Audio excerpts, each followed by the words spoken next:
श्री स्वामी समर्थ. नमस्कार भक्तांनो. आज आपण पाहणार आहोत श्री स्वामी चरित्र सारामृतातील अत्यंत महत्त्वाचा अध्याय क्रमांक 8.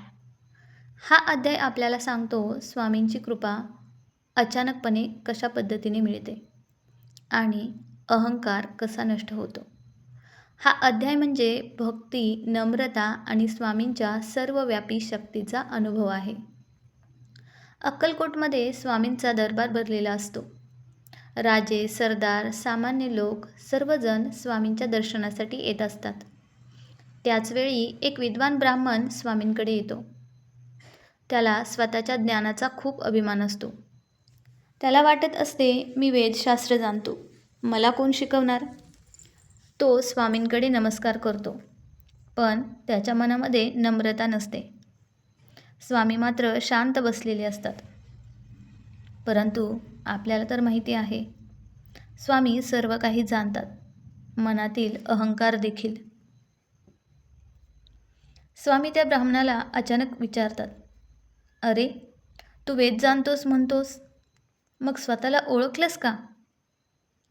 ब्राह्मण थोडा गोंधळतो. तो शास्त्रातील मोठमोठे शब्द बोलू लागतो. स्वामी हसतात आणि म्हणतात, पुस्तकातील ज्ञान म्हणजे खरे ज्ञान नाही. स्वतःचा अहंकार सोडला की परमज्ञान मिळते. स्वामी अचानक त्याला एक साधा प्रश्न विचारतात, ज्याचे उत्तर त्या विद्वानाला देता येत नाही. तो घामाघूम होतो, त्याचा अभिमान तुटतो आणि तो स्वामींच्या चरणी पडतो. स्वामी, मला क्षमा करा, मी ज्ञानाचा अभिमान केला.